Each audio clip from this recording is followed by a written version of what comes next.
नमस्कार। मैं Bhalke sir perfect English speaking course की वर्कशॉप से मैं आपके साथ बात कर रहा हूँ। आप कैसे हो? मज़े में?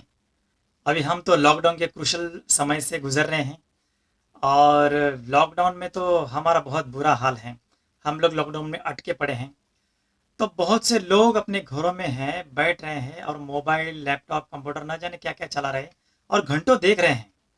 और कुछ लोग तो टीवी देख रहे हैं, टीवी पे अपना समय बिता रहे हैं।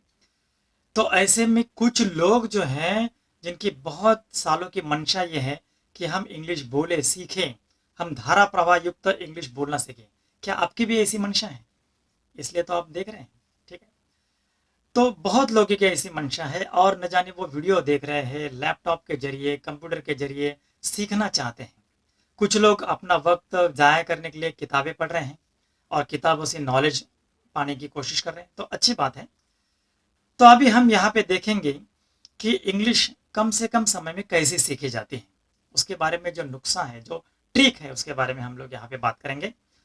तो मैं ये सोच रहा हूँ कि जैसे मैंने शुरू में डिसाइड किया था कि इंग्लिश स्पीकिंग के लेक्चर जैसे मैंने मराठी में निकाले थे, उसी दौरान मैंने ये डिसाइड किया था कि आपके लिए ये लेक्चर मैं हिंदी में और इंग्लिश में भी लेके आऊंगा। तो मैं केवल इंग्लिश स्पीकिंग के बारे में यहाँ पे चर्चा नहीं कर रहा हूँ। यहाँ पे मैं इंग्लिश स्पीकिंग है, योगा और प्राणायाम है, जिसके ऊपर मैंने किताब भी लिखी है, उसके बारे में भी मैं ये वीडियोस बनाने वाला हूँ। साथ में ब्रेन के बारे में, ब्रेन प्रोग्रामिंग के बारे में, माइंड के बारे में, पर्सनैलिटी डेवलपमेंट के बारे में भी आपको लेक्चर या वीडियोस मिलते रहेंगे। ठीक है। तो हम लोग यहाँ पे बात करेंगे कि इंग्लिश सरलता से कैसे सीखी जाए, और इसी उम्मीद के साथ आप लोग बैठे हैं। तो सबसे पहले ये जान लो कि आप जो अभी भाषा बोलते हैं, कौन सी भाषा बोलते हैं आप? हिंदी। हिंदी आपकी मातृभाषा है। ठीक है। तो आप लोग हिंदी बहुत अच्छी तरह से बोलते हैं। तो ये आप कैसे बोलने को सीखें? आप हिंदी कैसे सीखें? सिंपल है। जब आपका हिंदी परिवार में जन्म हुआ तो आप बहुत छोटे थे, समझो कि 1 डेढ़ साल के थे। तभी से आपके घर में आपके मम्मी पापा जो है, भाई बहन जो है, आपस में एक दूसरे के साथ या आपके साथ हिंदी में बातें कर रहे हैं। इधर आओ, वहां जाओ, ये मत करो, ये मत खाओ, इसे मत देखो, इसे मत छूना, ऐसे बातें कर रहे हिंदी में, जो आप सुन रहे हैं और आपको कुछ समझ में नहीं आ रहा है। तो देखो कि परिवार के लोग हैं जो आपस में बात कर रहे हैं, आपके साथ बात कर रहे हैं, हिंदी में बात कर रहे हैं, जो कि आपको पता नहीं है वो क्या बोल रहे हैं, लेकिन आप सुन रहे हैं। और जैसे आप उसको सुन रहे हैं तो कुछ सालों के बाद या कुछ महीनों के बाद ये होगा आपके साथ कि जो आपने सुना, सुनते सुनते सुनते उसी में से ही कुछ शब्द लेके आप बोलने लगे। ठीक है, ऐसे हुआ, इसी प्रकार से हुआ। तो जैसे आपने जो भी सुना उसी प्रकार से आपने जो भी सुना उसमें से कुछ शब्द लेके आप धीरे धीरे छोटे छोटे वाक्य में से बोलने लगे। तो यहाँ पे एक बात ध्यान में रखिए कि आपको हिंदी बोलना आया क्योंकि आपने पेरेंट के जरिए उसको सीखा, सुना। ठीक है। तो बोलने की पहली सीढ़ी क्या है? सुनना है। तो आपने सुना, यानी कि आप स्कूल में जाने से पहले ही हिंदी बोल रहे थे। आप स्कूल में जाने से पहले आपको हिंदी आ रही थी। इसका मतलब यह हुआ कि कौन सी भी भाषा अगर आप बोलते हैं तो उससे पहले आपको सुनना पड़ता है। तो आपने आपके पेरेंट के जरिए, बड़े भैया या बड़ी बहन के जरिए, आपने पहले हिंदी को सुना, समझा, और फिर छोटे छोटे सेंटेंस से आपको उसके बोलना शुरू कर दिया। अच्छा, इंग्लिश के बारे में आप बोलेंगे तो मैं तो इंग्लिश 5वीं से सीख रहा हूँ। 5वीं 6वीं, अगर आप हिंदी मीडियम से सीख रहे हो तो 5वीं 6वीं ऐसे कर करके आप शायद आप ग्रेजुएट हो, मेरे सामने बैठे हो और सुन रहे हो। तो समझो 10वीं तक भी हो या ग्रेजुएट तक भी हो, फिर भी आपने सुना कैसे है? आप पहले स्कूल में चले गए और 5वीं कक्षा के बाद आपको इंग्लिश का किताब प्राप्त हुआ। ठीक है। अभी किताब प्राप्त हुआ, आपके सामने किताब है, उसमें लेसन है, पोएम है। अभी टीचर, अध्यापक जो है आपको सिखाना चाहते हैं, जो भी लेसन है, जो भी पोएम है, इंग्लिश में है, वो आपको सिखाना चाहते हैं। लेकिन लेकिन दिक्कत यह है कि वो सीधे सीधे आपको इंग्लिश में नहीं सिखा रहे हैं। वो क्या कर रहे हैं, उसमें से जो गोशवारा है, माने जो मीनिंग है, वो आपको सीधे हिंदी में बता रहे हैं।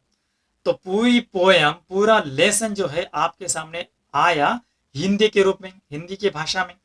अभी हिंदी में आप उसको अगर समझ लेंगे तो क्या आप पूरा दिमाग लगाएंगे इंग्लिश में सीखने के लिए? नहीं लगाएंगे, क्योंकि इंग्लिश तो अभी आपको आती भी नहीं है, आपको सीखना चाहते हैं। और ये वर्ड्स को सीखना, फिर इसे मीनिंग को ध्यान में रखना, फिर जाके उसको रटना, फिर जाके उसको याद करना, ये कौन करेगा? अभी तो मैं ये पोयम सीख गया, वो सीख गई, क्योंकि ये हिंदी में मुझे समझ में आ गई। तो हिंदी में अगर मुझे समझ में आ गई है तो कोई मुश्किल से ही उसको इंग्लिश में पढ़ना चाहेगा। लेकिन भाई मैं छात्र हूँ, 5वीं में हूँ या 6वीं में हूँ या 7वीं में हूँ या 8वीं में हूँ, मुझे तो पास होना है, आगे जाना है, तो मैं क्या करूँ? तो मैं ये सोचूंगा कि इनके पेपर होते कैसे हैं। पेपर इस प्रकार से होते हैं कि एक पैसेज होगा, जो पैसेज इंग्लिश में लिखा होगा और नीचे कुछ क्वेश्चंस होंगे।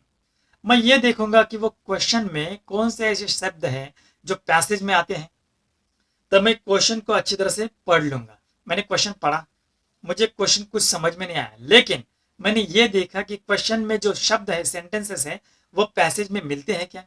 मिला। तो मैंने क्या किया, वहां क्वेश्चन रखा, उसका नंबर लिखा, और जैसे पैसेज में सेंटेंस था उसको उठा के वहां पे छाट के लिख दिया। हो गया मेरा काम। तो इस प्रकार से मैंने पेपर लिखे और मैं पास भी हुआ, लेकिन मुझे लैंग्वेज नहीं आई, मुझे लैंग्वेज बोलने नहीं आई, मैं लैंग्वेज सीखा नहीं, मैं इंग्लिश बोलने को नहीं सीखा। तो 5वीं का स्टूडेंट हो, चाहे 10वीं का स्टूडेंट हो, चाहे ग्रेजुएट हो, उसे इंग्लिश लिखना तो आता है, थोड़ा बहुत थोड़ा बहुत, बोलना भी आता है कच्चा पक्का, लेकिन पूरी तरह से ये नहीं वो बोल पाता कि जो मैं बोल रहा हूं अभी इंग्लिश में, वो मैं पूरी तरह से कॉन्फिडेंटली सही बोल रहा हूं, ये नहीं बोलता हूं।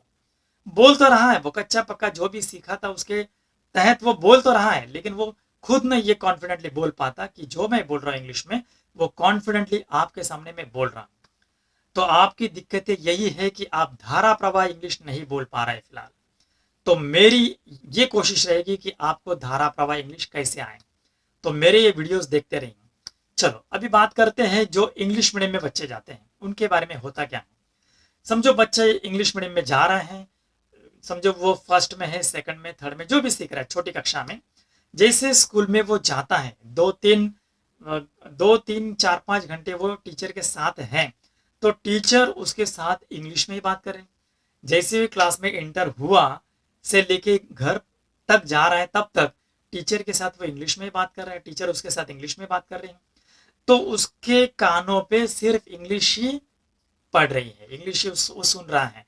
तो बार बार इंग्लिश वो सुन रहा है, तो डेवलप क्या होगा? इंग्लिश डेवलप होगा। तो बच्चा वो दूसरी या तीसरी कक्षा में, सेकंड या थर्ड में है, फिर भी वो आपसे भी अच्छी तरह से इंग्लिश में बातें करता है। क्यों करता है? क्योंकि वह 5-6 घंटा टीचर के सामने वो इंग्लिश में ही सुनते रहता है। तो मेरा कहने का मतलब यह है कि जितना आप लोग इंग्लिश को सुनेंगे, उतना आप इंग्लिश बोल पाएंगे। अच्छा, सुनने के लिए आपके पास क्या संसाधन है? आपके सामने टीवी है, लेकिन आप इंग्लिश न्यूज चलाते हो? बिल्कुल नहीं। जैसे इंग्लिश सीरियल या इंग्लिश न्यूज सामने आती है, आप चैनल बदल देते हो, ये गलत है। आज से क्या करें?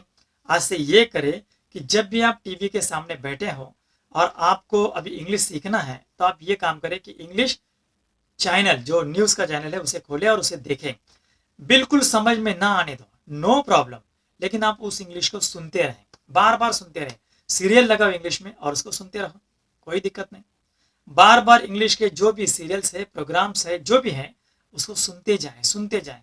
तो आपके कानों में इंग्लिश सुनने की आदत पड़ जाएगी और धीरे धीरे वही शब्द उन्होंने कैसे प्रयोग किए हैं वो आपको धीरे धीरे समझ में आएगा। साथ में मेरे वीडियोस है ही, साथ में मेरे वीडियोस है, टेंसेस है, उसमें बहुत सारी जानकारी मैं देने वाला हूँ। तो मैं ये आपको कहना चाहता हूँ कि इंग्लिश बोलना बहुत आसान है, इंग्लिश सीखना बहुत आसान है। मैं इस वीडियोस के मैं इस वीडियो से आपको ये जानकारी देने वाला हूँ कि इंग्लिश सरलता से कैसे सीखी जाती है। ठीक है, तो आप इस मेरे वीडियोस को लाइक करें, शेयर करें, सब्सक्राइब करें और बेल आइकन का बटन जरूर दबाएं, ताकि आपको मेरे नए नए वीडियोस मिलते रहेंगे। तो चलिए अगले वीडियोस में मिलते हैं कि हम कौन से टेंस से सीखने के बाद बहुत जल्दी हम इंग्लिश सीख पाते हैं। ठीक है, तो हम यहाँ पे रुकते हैं। धन्यवाद।